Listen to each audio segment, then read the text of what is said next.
Assalamualaikum warahmatullahi wabarakatuh.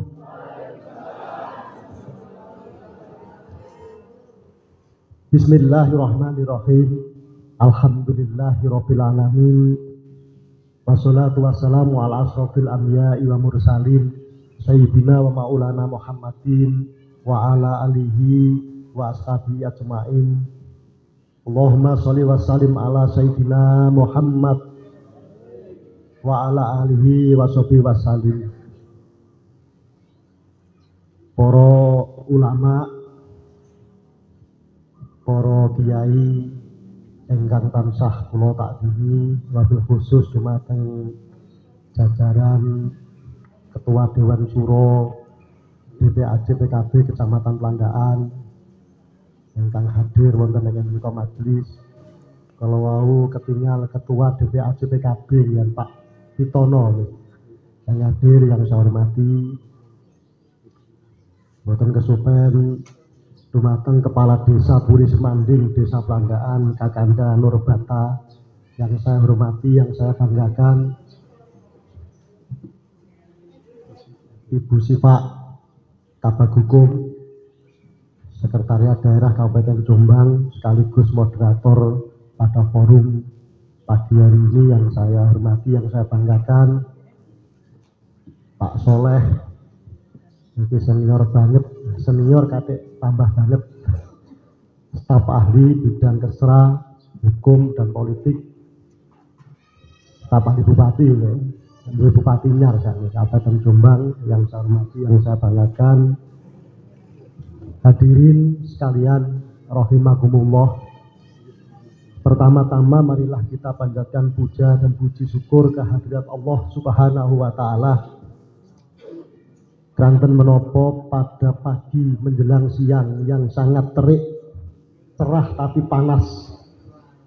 Pada hari ini kita semua diberikan nikmat sehat lahir batin sehingga bisa bermuajahah, berkumpul di majelis yang insya Allah penuh barokah ini, tentunya dengan hati yang riang gembira. Kedua kalinya sholawat serta salam mudah-mudahan selalu terlimpahkan kepada junjungan kita Nabiullah Muhammad Sallallahu Alaihi Wasallam, putra terbaik dunia, uswatun hasanah, dan sekaligus yang kita harapkan syafaatnya kelak di yaumil akhir. Ibu bapak sekalian hadirin yang saya hormati, wau Pak Lurah sampun matur kathah. Dilanjut dengan Bu Sifa sebagai Kabag Hukum juga menyampaikan maksud dan tujuan kita berkumpul di Balai Desa Puri Semanding yang luar biasa ini. Kulo ningali pagere wah luar biasa. Karena penghijauannya Pak Lurah. Kulo memang sengaja kalau ini Pak Lurah, kulo matur nuwun sanget ya sampun difasilitasi. Kulo memang boten komunikasi sama sekali Bu Sifa kalian Pak Lurah. Kan kulo mikir ki sakjane aku apa bagian hukum ya sing anu, kulo akhirnya wis aku tak meneng ae lah. Jadi kulo boten komunikasi sama sekali, tapi kulo yakin Kepala Desa Puri Semanding, kakak saya yang ganteng ini, kulo yakin akan menerima dan memfasilitasi kita, karena tujuannya adalah baik, yaitu penyuluhan hukum sekaligus sosialisasi terkait dengan peraturan daerah tentang bantuan hukum kepada warga miskin. Meskipun 4 hari yang lalu kulon niku di WA kali Bu Sifa, Pak inget nggih tanggal 30 tenggene Pelandaan dan Puri niki sosialisasi perda. Kula nggih mboten takok. Nggih tanglet kula. Materine perda napa Bu? Dan jenengan milih napa? Kula nggih jawab sak kersa soalé kula kondisi badan sedang tidak baik-baik saja. Jadi suaranya kan tasik ketara, kula nek rada mboten sehat. Tapi demi kecintaan saya kepada masyarakat saya, tentunya tidak ada alasan bagi saya sedikit terganggu kesehatan untuk menghalangi ketemu dengan panjenengan semua. Lebih-lebih Pak Lurah pun semangat memfasilitasi. Ini luar biasa. Tentunya ini adalah peran yang tidak boleh kita nafikan, adalah takdir Allah yang memang hari ini mempertemukan kita di ruangan yang sungguh elok ini. Gitu. Nah, tanpa takdir Tuhan, takdir Allah mboten mungkin sakit kepanggih kados ngaten menika. Bahkan kula sempat ragu. Keranten hari ini adalah waktu panen emasnya warga Utara Brantas. Pertama rencana acara niki memang langsung dijadwal kalih bagian hukum ini ten Kabuh. Tapi kalau geser ten Pelandaan mergo ten Kabuh hari ini insyaallah 24 jam itu tidak bisa diganggu. Karena nopo? Banter-bantere nopo? Proses ngerajang, jadi gak iso diganggu. Nek esuk mepe malii, nek sore ngentasi, nek bengi mulung ngerajang meneh, parek jadi 24 jam tidak bisa diganggu. Sampai acara maulutan mawon biasanya penuh, niki gara-gara mbako gak mati ono jamaahe. Kadang-kadang menungso niku ngoten, nek dikai rezeki akeh sombong, ya. Nggih sombong. Ngoten dijak selawatan abot mulung mbakone. Padahal mulung mbako sak marine selawatan nggih saged lah. Tapi mboten napa lah, sing penting tetep tasik eling dumateng napa sing diparingaken Gusti Allah dumateng kula lan panjenengan sedaya. Wah iki kok lak boleh mulutan. Dadi kula tak ngadeg nggih. Ten ngandhap mriku enak bae. Nek dhuwur sawangane ngadeg kok gak penak. Lho nggih, enten sing lalen wau. Hadir juga di tengah-tengah kita Mas Eko Wahyudi dan kawan. Nah, ini bahasane advokat yang ngoten. Dari lembaga hukum Nizam ya, Jombang. Yang ini adalah advokat andalan yang kita miliki di Kabupaten Jombang. Kita patut berbangga ada anak-anak muda yang masih peduli dalam rangka mengabdi kepada masyarakat, dalam rangka nopo penegakan hukum di negeri kita. Ibu bapak sekalian yang saya hormati, memang kesadaran hukum bagi seluruh komponen bangsa ini penting. Kenapa menjadi penting? Karena negara kita ini adalah negara yang berdasarkan supremasi hukum. Di samping itu, negara kita ini berlandaskan negara demokrasi. Nah, pramila sangat penting. Jadi menciptakan kesadaran hukum bagi semua elemen bangsa ini tak terkecuali mulai pejabat sampai dengan masyarakat. Sehingga hukum itu berlaku adil kepada siapapun. Tentunya saya sampaikan seperti ini ada dasarnya. Dasarnya apa?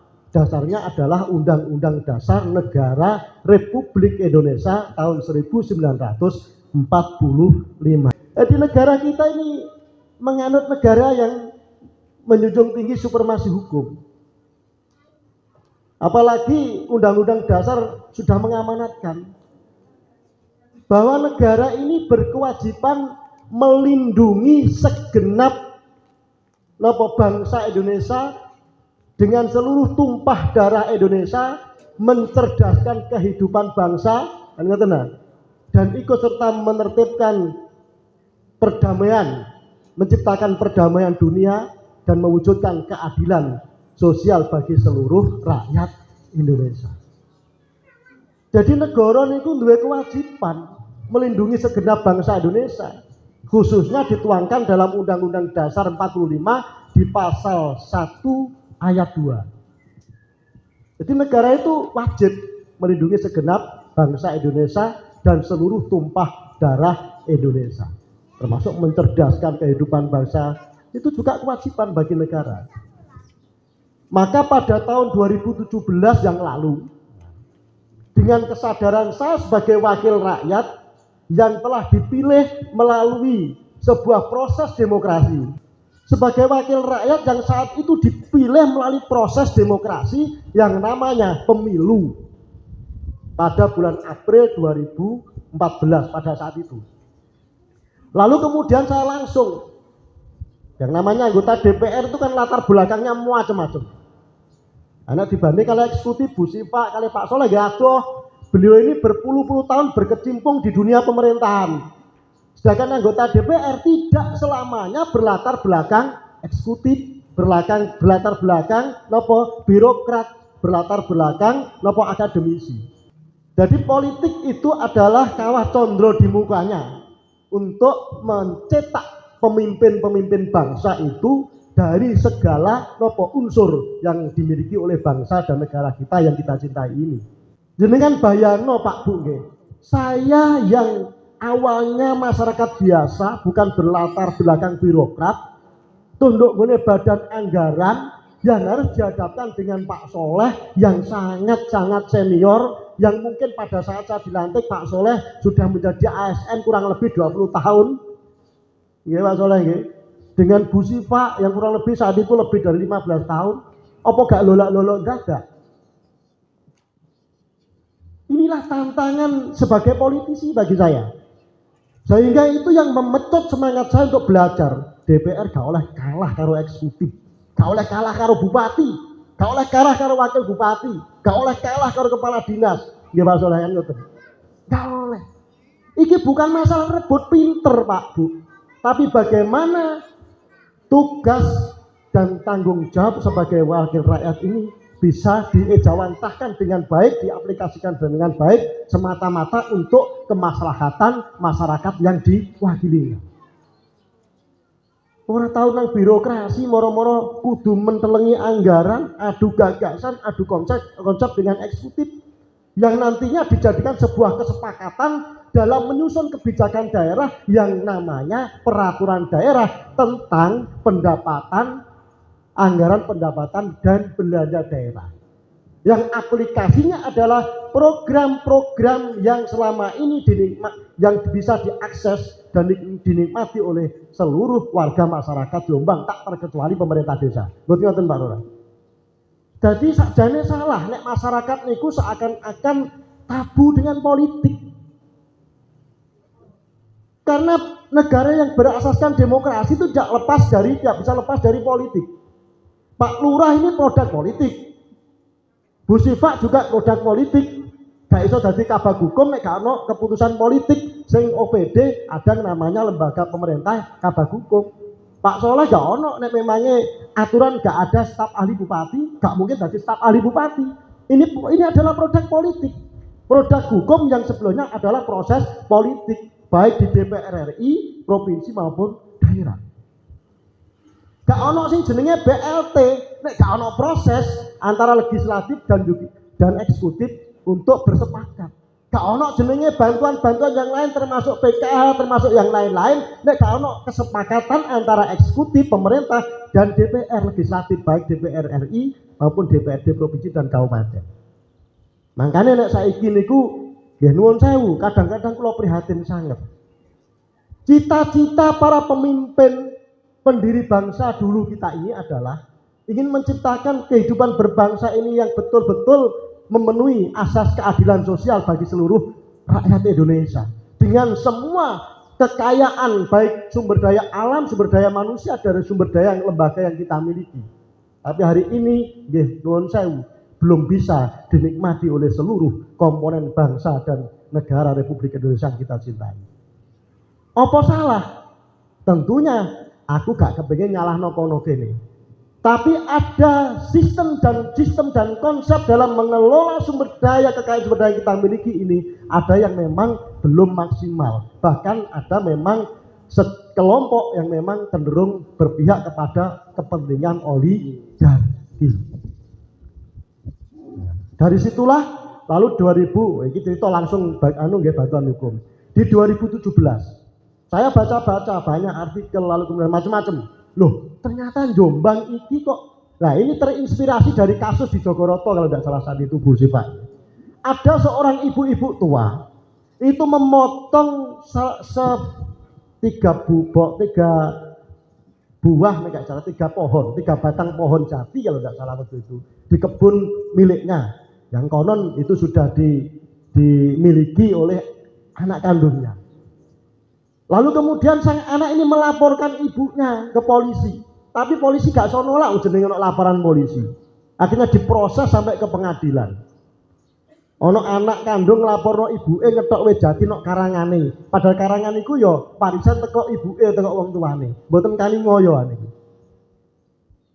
Lalu kemudian negara tidak bisa hadir Negara dalam hari ini adalah pemerintah Kabupaten Jombang saat itu. Saat itu saya masih ingat bupatinya Pak Nyono. Ya mungkin secara pribadi mungkin hanya bisa bantu, disambangi lalu dibantu, geri-warini teko omah nang pengadilan, sidang dan sebagainya, hanya sekedar itu. Karena apa? Tidak punya pemerintah daerah saat itu Jombang belum punya regulasi terkait dengan bagaimana kehadiran negara ini bisa dirasakan oleh masyarakat, yaitu bantuan hukum kepada warga masyarakat. Dari situlah muncul inspirasi dan gagasan saya untuk mengusulkan rancangan peraturan daerah bantuan hukum untuk masyarakat saat itu. Awalnya, karena perda bantuan hukum untuk masyarakat miskin ini, jujur ini, kalau anggota-anggota dewan yang sudah 2 periode lebih mesti ingat. Inisiator utamanya saya Pak itu. Makanya saya banggalah dengan Jombang waktu itu yang bisa melahirkan Perda nomor 10 2017 tentang bantuan hukum pada keluarga miskin. Saya inisiator utama saat itu. Bahkan saya harus berjuang keras untuk menghasilkan sebuah produk hukum daerah yang namanya Perda nomor 10 2017 ini. Waktu itu memang saya di Bampeperda juga. Yang satu saya usulkan ditolak oleh beberapa fraksi. Nggak tahu motivasinya apa. Bahkan saat itu saya bengok-bengok, yang konon kalian katanya adalah partai yang peduli dengan kepentingan wong cilik. Tapi pada saat saya punya gagasan mengusulkan perda bantuan hukum kepada warga miskin kok ditolak. Diam saja, nggak ada ngomong. Ini gak diakoni gak apa-apa, tapi enek sing anggota dewan yang seangkatan saya krungu, yakin dalam hati menyatakan eling iyo, saya ditolak. Saya harus berjuang 2 tahun untuk memperjuangkan perda ini bisa didok sebagai keputusan bersama antara bupati dan DPRD. Di tahun berikutnya 2016 awalnya saya usul, 2017 saya usulkan lagi karena saya di Bampeperda. Akhirnya saya berjuang keras melakukan lobby-lobby dengan beberapa anggota fraksi dan pimpinan fraksi. Akhirnya alhamdulillah memenuhi syarat, karena di dalam mengusulkan raperda inisiatif tentunya DPRD juga punya tata tertib, harus diusulkan oleh lebih dari minimal 7 orang dari fraksi 3 fraksi yang berbeda. Alhamdulillah disetujui oleh beberapa fraksi dan jadilah menjadi Perda 2017 saat itu. Alhamdulillah, dan hari ini sudah ditetapkan sebagai Perda nomor 10 2017. Bahkan perbuknya sudah dibuat langsung di tahun berikutnya, yaitu Perbuk 22 kalau tidak salah Bu ya, tahun 2018. Ini salah satu karya saya pada saat hampir 2 periode mewakili panjenengan. Tentunya masih banyak yang lain, tapi ya tak dudono kabeh lah. Ben sampean goleki dhewe saiki jejak digital bisa dicari. Engko nek tak dudono kabeh engko sanakno pamer. Inilah yang lalu kemudian menginspirasi saya kasus di Jogoroto tadi.